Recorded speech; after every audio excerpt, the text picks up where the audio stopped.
Hora da Prosa.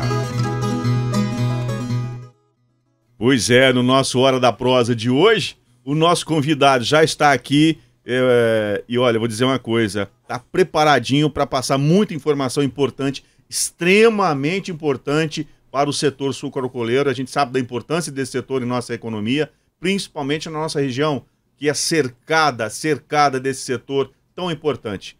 Bom dia, Espadoto. Bom dia, Cláudio. Bom dia, Carlos. Bom dia a todos os ouvintes. Bom dia, aqui. Nos perdoe a brincadeira, não, okay, mas é verdade. Não, ok. Para todos os ouvintes, bom dia. Mas assim, só para quem não sabe, antes de começar o programa, que a gente fica conversando sobre culinária. Na nossa resenha. Nossa resenha aqui é sobre culinária. E aí eu falei com eles, que lembrei deles outro dia que eu fiz em casa, eu sei cozinhar lá e ficou muito bom o risoto que eu fiz e agora eles estão me cobrando. Que era mesmo esse risoto? Um risotinho de camarão. Sim. Até imagina. O problema é que onde ele mora não pega celular, nem sinal de fumaça para chamar os amigos. Mas a gente entende, porque é assim, ele disse que vai uma hora nos convidar, Carlos Albertino, mas você sabe que a minha preocupação é que ele tem uma medida fora do normal, tá? Então depois a gente conversa. Depois a gente acerta a medida. Vamos acertar a medida. Foco, Cláudio, foco. Vamos pro nosso negócio aqui. Falando em foco, o Espadoto, a gente sabe que na última vez que você esteve aqui, você falou da qualidade da cana, você falou que foi assim, tudo deu certo, no timing certo, né? Então a gente teve boas condições comerciais, nós tivemos boas condições canaviais, enfim, maravilha.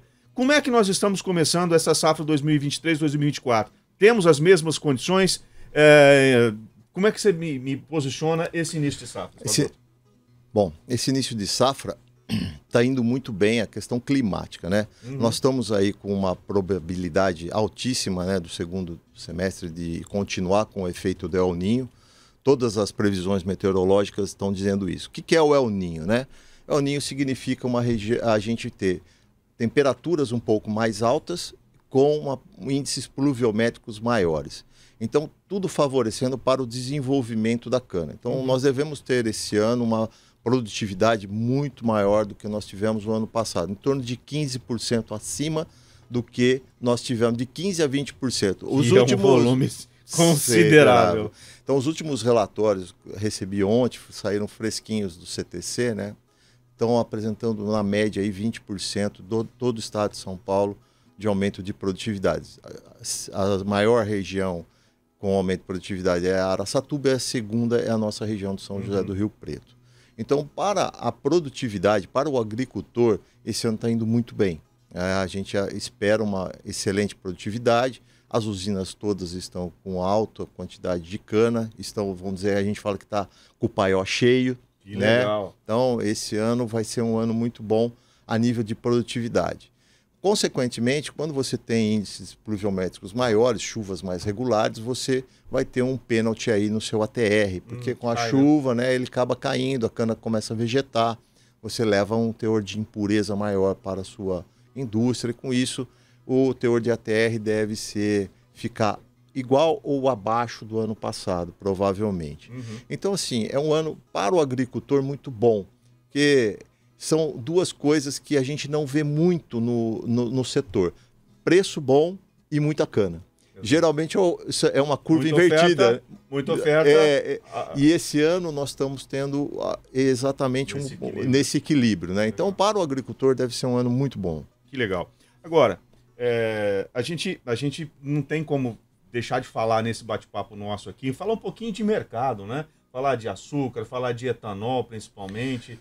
Como é que nós estamos aí? Olha, então, esse mercado está apresentando uma volatilidade muito grande, né? Nós viemos numa curva ascendente de preço nos últimos meses, muito ligado, principalmente do açúcar. Vamos falar do açúcar. Então, a curva de preço ascendente no açúcar, ela vem determinada por dois grandes fatores. Primeiro, a Índia. A Índia, ela deve estar colocando etanol na mistura. Ela vai se tornar uma mistura na gasolina, muito similar ao Brasil. Então, a Índia deve estar tirando o açúcar do mercado e fazendo etanol, porque a cana é uma só ou você faz açúcar e álcool. Então, com isso, o mercado está entendendo uma tendência de redução de produção de açúcar pela Índia. Só te interrompendo, na Índia também, até que para o ouvinte entender, eles têm lá um período de monções. Né? Então, eles acreditam que a produção também vai ser menor. Então, parece que eles até tomaram umas medidas lá para segurar a exportação, para atender. Então, vocês têm, além disso, de produção de álcool maior para ter gasolina, tem essa questão também, né, que é o efeito del Niño, né? O El Niño é o contrário. Quando no hemisfério sul a gente tem temperaturas um pouco mais elevadas e com chuvas maiores, intensidades pluviométricas maiores, no hemisfério norte, principalmente Tailândia e Índia, que são os grandes concorrentes do Brasil hoje, você vai ter secas. A perspectiva no segundo semestre, né, é de seca lá pelo El Niño. Então eles já estão tomando essas medidas para segurar o mercado interno, porque existe um consumo, 1 bilhão e 400 mil pessoas, o consumo de açúcar é alto. Então eles já estão tomando essas medidas para segurar. Com isso, o mercado está lendo o mercado, você sabe que é uma leitura de futuro, né? Sim. Então o mercado está lendo essa perspectiva e esse preço houve uma subida grande, chegou a bater índices que há muitos anos a gente não via, 25, 26 centes, né? E agora voltou nas últimas semanas. A gente acredita que é uma posição de fundos, realizações e tal, e que é por isso que está apresentando essa volatilidade, mas a gente está com uma visão bem altista. Ainda a gente acha que vai continuar e deve apresentar, porque a safra no segundo do hemisfério norte é em setembro, né?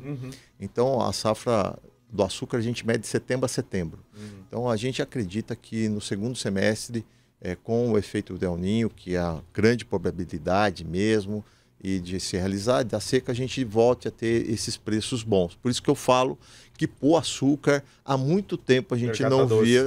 Exatamente, é um mercado muito doce, né? Quanto ao etanol, o etanol ele vem acompanhando os preços da gasolina, né? Essa semana até inclusive deu uma caída, porque o preço da gasolina também caiu. Então ele é um mercado firme, ele está firme, ele não deve ter oscilação pela grande produção que nós temos. Então o etanol deve ser um mercado firme mesmo. Ele é regulamentado pelas leis do governo, pelo mercado de petróleo, de gasolina. Então a gente vê um mercado firme. Então, olhando perspectivamente para o agricultor, você vê um excelente ano de preço e um excelente ano de produção. Então, boas notícias, né? Muito boas notícias para o agricultor de cana. Agora, quando a gente vê você falar assim, de forma tão tranquila com relação ao nosso futuro, né? A um futuro próximo aí, me chama a atenção uma coisa. Eu sempre me preocupei muito com logística nesse país. Como é que nós estamos nesse quesito? Por exemplo, tá fácil só produzir, escoar? Como é que tá a vida de vocês? Porque realmente, uma vez conversando com o ex-ministro Antônio Cabreira Mano, ele falou: Cláudio, o alimento no Brasil, isso naquela época, depois nós tivemos boas melhorias, o alimento no Brasil faz um verdadeiro alimentotour, né, para sair do campo até chegar ao destino final. No caso da soja, a nossa soja chega muito mais cara por causa disso. Isso foi antes de ter Matopiba, enfim, os portos lá para cima. Hoje eu sei que muita coisa melhorou, porém ainda temos um gargalo muito grande nesse sentido ou não? Sim, Cláudio, boa pergunta. Nós temos sim, essa é uma grande preocupação. O Brasil, vocês sabem, a gente teve uma excelente safra de grãos, né? Vamos ter uma excelente safra de soja, já tivemos, e vamos colher uma safrinha que virou safra de milho. Virou a safra principal faz tempo. E muito boa. Então, hoje existe um gargalo enorme com relação à logística, principalmente de exportação. Hoje a gente olha o mercado, nós temos preocupação se a gente produzir mais açúcar, talvez a gente não consiga exportar esse ano, porque não há logística, não há porto, não há trem, existe um gargalo enorme de exportação. Isso é muito sério, muito sério. É tão sério que a COFCO tomou a atitude, ela entrou numa concorrência o ano passado do Porto de Santos, porque ela viu isso no passado e ela acabou conseguindo, ganhou a concorrência e ela está hoje construindo o maior terminal de açúcar do Brasil, Mas onde isso? Em Santos. Em Santos? Nós vamos estar construindo um terminal flex, tanto de grãos como de açúcar, com capacidade para 18 milhões de toneladas de exportação. Meu Deus. Vai ser o maior terminal de Santos, tanto para grãos quanto para açúcar. E nós vamos estar construindo e terminando ele em 25. É uma demanda, porque nós não temos logística, nós não temos capacidade hoje. O Brasil está saturado com essa questão logística. Há necessidade de investimentos nessa área e a COFCO, visando isso, está fazendo esse novo terminal lá. É um terminal, vamos dizer, de última geração, terminal que pode atender tanto açúcar quanto grãos, que vai criar uma flexibilidade e uma capacidade maior de exportação para o Brasil. Acho isso muito interessante e importante, fundamental. Importante. O Brasil precisa de estrutura, precisa de logística. A gente vê muito caminhão descendo do norte ainda para chegar em Santos, né? A gente tem que ter mais trens, tem que ter essa questão de logística aí. É um ponto que é gargalo hoje para os agricultores. Você vê, hoje a gente está... Acabou a soja, né? O pessoal está entrando no milho, já começa a parte de exportação de milho. E você vê uma série de problemas hoje aí nessa questão de exportação ainda. Muito pesado. Então, o que me preocupa na questão de logística no Brasil é o seguinte.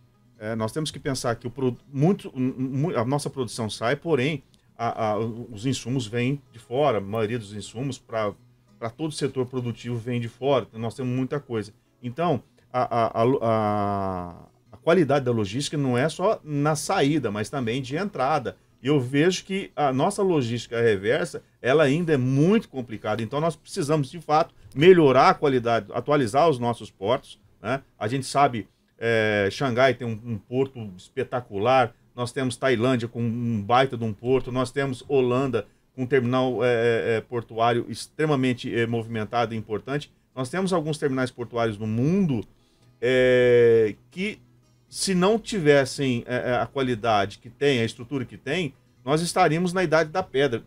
Sem uma logística decente, não adianta a mais alta tecnologia de produção, não adianta a gente ter produtos bons e com preços acessíveis, não adianta absolutamente nada, porque tudo vai ficar dentro da porteira.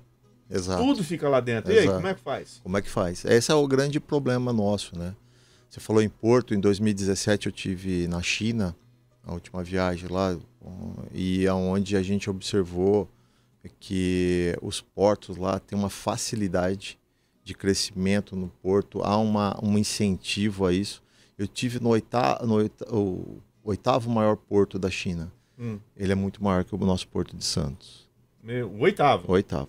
Não é Xangai. Xangai que é primeiro, os outros. Então, assim, e uma facilidade de logística, tudo fácil, tudo de uma forma assim pensada para facilitar tanto a entrada e a saída. E hoje a entrada nossa é muito difícil também. Hoje você tem espera de navios para atracar, para tirar, porque hoje ureia vem de fora, MAP vem de fora, nitrogênio, boa parte, né, que é de fora. É a logística reversa. É a logística reversa, mas a gente tem essa limitação muito grande, muito grande. Burocracia, como você falou, assim, eles são muito mais práticos.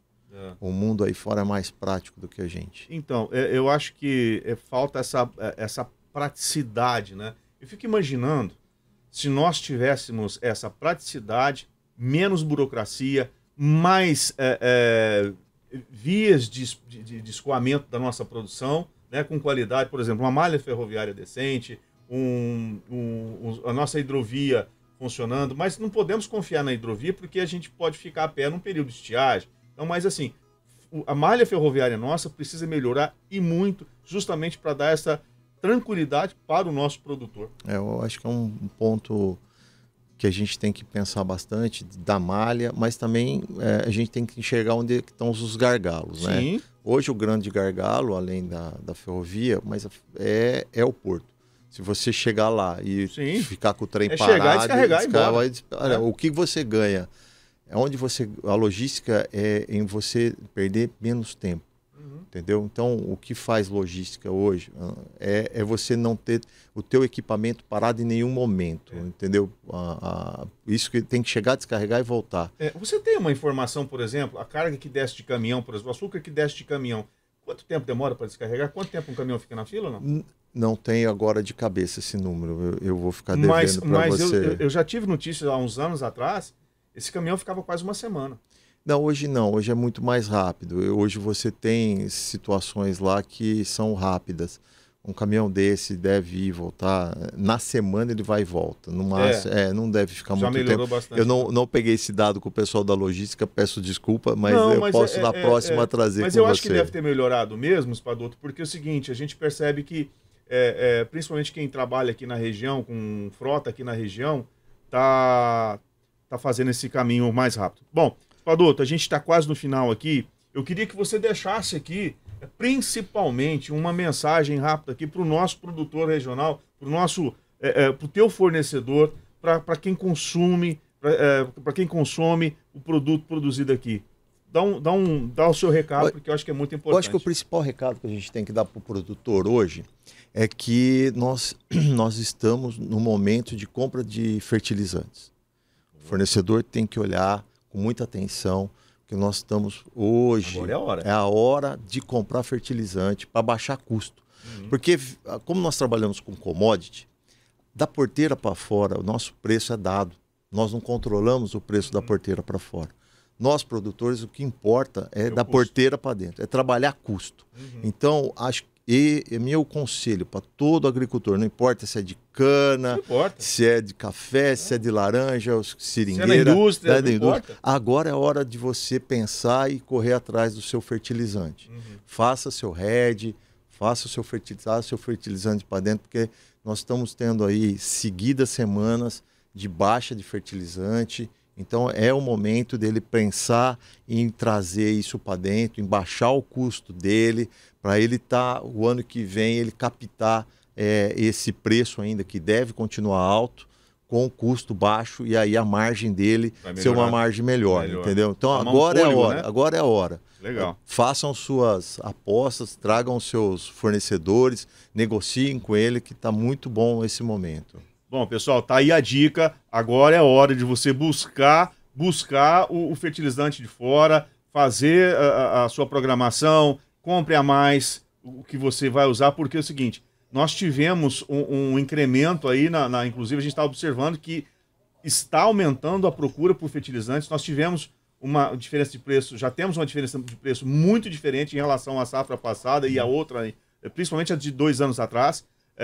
A gente viu que nos Estados Unidos muitos deixaram de comprar fertilizantes esperando o preço cair, não caiu, entendeu? Agora é hora, tá em queda, busque, se organize, porque senão a coisa complica. A tendência mundial é de queda de juros, de taxa de juros. A tendência, caindo taxa de juros mundialmente, que é uma tendência, e aí você vai começar a aumentar o consumo. Aumentou o consumo, nós vamos aumentar petróleo, que é a base do nosso, que é o nitrogênio nosso, e aí tudo vai subir de novo. Então, você conversando com analistas globais, todos eles falam a mesma coisa. Segundo semestre, com a tendência de queda de juros, volta a aquecer a economia mundial, e aí você perdeu o bonde, né? Perdeu a janela de oportunidade. Perdeu a janela de oportunidade. E cavalo, no ditado popular, o cavalo não passa a riar duas vezes. Né? Não, aproveita. E o cavalo que está passando agora é um cavalo marchador, selado, com como é que chama aquele pelego? Tá chique, traia chique. Então, aproveite agora, porque você vai poder fazer bons negócios melhorar a sua produção, né? Exatamente. Então, e melhorar a tua margem depois. É o que importa, né? A gente vive de margem, né? Pois é, exato, a gente vive de margem. É isso aí. Bom, Espadoto, obrigado. E até na próxima atualização. Positivo. Obrigado, gente. Espadoto, café sempre à disposição. Obrigado. Fique à vontade, a casa é sua. Gente. Obrigado a todos os ouvintes.